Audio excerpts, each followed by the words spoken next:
Hi అండి అందరికీ. ఈరోజు నేనైతే కేఎఫ్సి చికెన్ చేయకపోతున్నాను. దానికోసం నేను అరకిలో చికెన్ అయితే తెచ్చుకున్నాను. ఇంకా దాన్ని శుభ్రంగా కడిగి వాష్ చేసి పెట్టాను. ఇంకా గరం మసాలా, చికెన్ మసాలా, కారం, ఉప్పు, అల్లం పేస్ట్ అన్నీ వేసి శుభ్రంగా మ్యాగ్నేట్ చేశానండి. దాన్ని అయితే ముక్కకి బాగా పట్టేలాగా కలిపాను. చూడండి ఫ్రెండ్స్, నేనైతే ఇలా చేశాను. దీన్ని కలిపేసిన తర్వాత ఒక 10-15 నిమిషాలు మనం ఫ్రిడ్జ్లో పెట్టుకోవాలి. ఎందుకంటే ఇలా పెట్టడం వల్ల మసాలాకి బాగా పడుతుంది. ఈ లోపల నేను ఇంకోటి చూపిస్తాను. ఇది మైదా పిండి అండి. ఇది నేనైతే 200 గ్రాములు అయితే తీసుకున్నాను. ఈ 200 గ్రాముల్లోకి సుమారుగా నేనైతే ఒక్కొక్క స్పూన్ చొప్పున అన్నీ గరం మసాలా, చికెన్ మసాలా, ఇంకా సాల్టు, కారం యాడ్ చేశానండి. దాని తర్వాత నేను కొంచెం మిరియాలు కూడా వేసాను.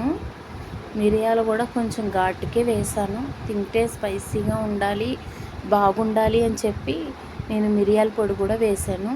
కచ్చాబచ్చాగా దంచి వేసానండి. ఓకే ఫ్రెండ్స్, ఇది మాత్రం కలుపుకోవాలి బాగానే. ఎక్కడ మనం టిప్ చేయకుండా మొత్తం నీట్గా కలుపుకోవాలి. ఇప్పుడు 15 నిమిషాల తర్వాత నేను ఫ్రిడ్జ్లోంచి అయితే చికెన్ తీసి బయట పెట్టేశాను. నాకైతే చికెన్ చక్కగా ముక్కకైతే పట్టేసింది ఫ్రెండ్స్. చూడండి, ఇప్పుడు కళాయి పెట్టి ఆయిల్ వేసుకొని స్టవ్ వెలిగించాను.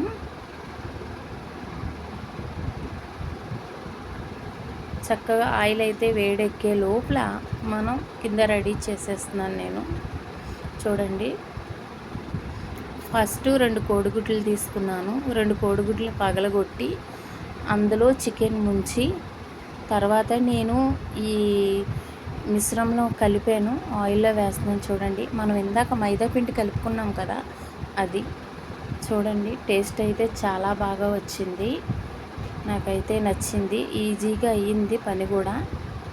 చూడండి, అలాగా మ్యాగ్నేట్ చేసిన చికెన్ని అలాగా తర్వాత ఎగ్లో ముంచడం, తీసి మళ్ళీ మనం ఆయిల్లో వేయడం కూడా చాలా బాగా కుదిరింది. మేమైతే ఇవాళ ఇంట్లో పప్పుచారు పెట్టుకున్నాం కాబట్టి పప్పుచారుకి ఇది బాగుంటుందని అనిపించింది. సో దీని గురించి నేనైతే ఈరోజు కేఎఫ్సి చికెన్ అయితే చేస్తున్నాను. నాకైతే చాలా బాగా కుదిరింది ఫ్రెండ్స్. మీరు కూడా తప్పకుండా ఇంట్లో ట్రై చేయండి.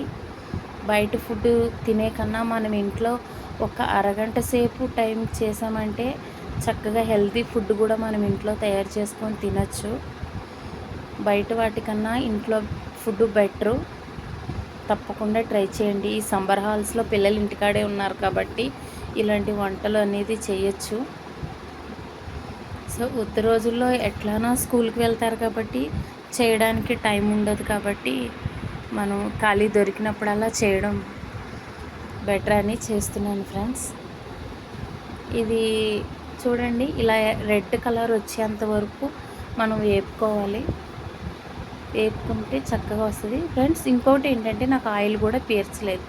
ఓకే ఫ్రెండ్స్, మీకు నచ్చితే కనుక లైక్ చేసి షేర్ చేసి తప్పకుండా సబ్స్క్రైబ్ చేయండి ఫ్రెండ్స్.